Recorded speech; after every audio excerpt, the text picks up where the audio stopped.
Japan में जब nationalism की भावना लोगों के मन में डाली जा रही थी, तब ये थोड़ा सा एग्रेसिव मूड अपना लिया गया था। दोस्तों, मैं केविन लोपेज आज आपको पर्सनल ट्यूटर के इस प्लेटफॉर्म से 11th स्टैंडर्ड की हिस्ट्री के चैप्टर पार्ट 2 मॉडर्नाइजेशन का वो पार्ट समझाने वाला हूँ जिसमें हम देखेंगे कि जापान और एग्रेसिव नेशनलिज्म कैसे अप्लाई किया गया इस देश में।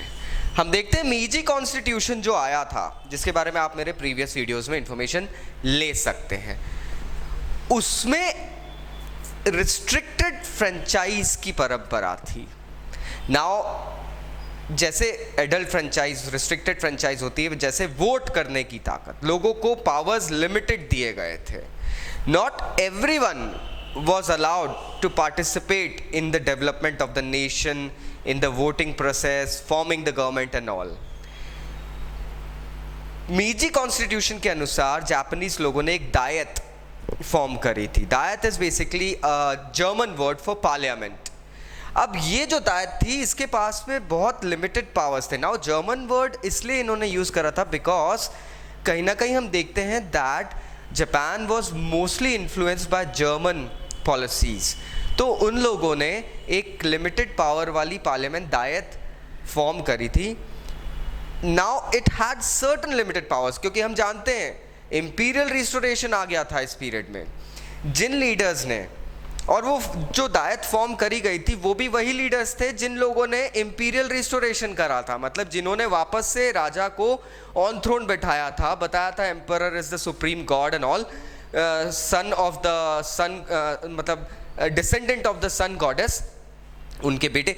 उन लोगों ने ही अपनी एक पार्टी फॉर्म करी, उन लोगों ने ही ये गवर्नमेंट फॉर्म करी। तो हमें ये दिख रहा है कि गवर्नमेंट तो बन रही है बट इट्स अ पपेट, क्योंकि मेन पावर्स है एम्परर के पास में। तो इन्होंने बनाई पॉलिटिकल पार्टीज और ये अपनी ही पार्टीज से पॉपुलरली चूज करते थे। 1918 से 31 तक इन्हीं पार्टीज में से चूज किए गए प्राइम मिनिस्टर्स बनते थे। वही लोग अपनी एक कैबिनेट भी फॉर्म करते थे, मतलब अपने पसंद के सारे लोगों को, जो पार्टी है उन, वो प्राइम मिनिस्टर की पार्टी, उसमें से ये लोग मतलब अपने नेता चुनते थे, लीडर्स मिनिस्टर्स चुनते थे। लेकिन बाद में ये चीज़ सडनली प्राइम मिनिस्टर्स से छीन ली गई। अब ओपनली कैबिनेट्स फॉर्म होने लगे थे। अब as per the public advantages cabinets form होने लगे थे। और देखते हैं हम, एम्परर अभी तक सुप्रीम कमांडर बन के बैठा था आर्म्ड फोर्सेस का।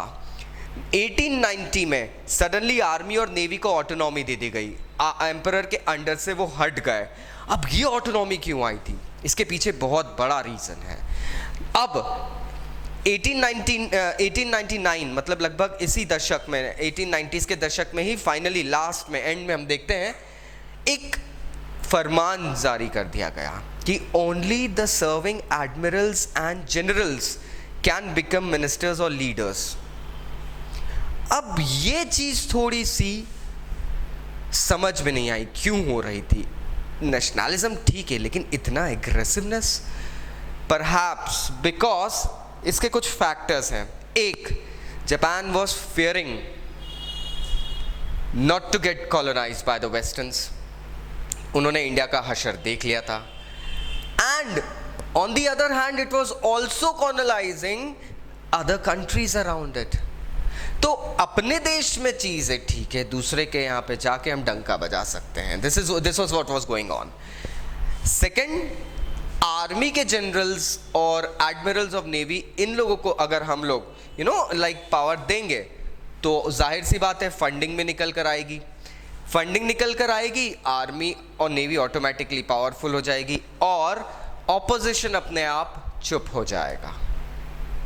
तो एक नेशनलिज्म थोपा जा रहा था कहीं ना कहीं, ये दिख जरूर रहा था वहाँ पे। इसमें कॉमन मैन, पेजेंट्री, इन लोगों के लिए शायद ही कोई जगह थी। So I hope now you got the topic. Still अगर कोई डाउट्स है नीचे कमेंट बॉक्स से कमेंट करिए। I will be going ahead and replying back to you. Thank you very much my friends. I will see you again. Bye bye.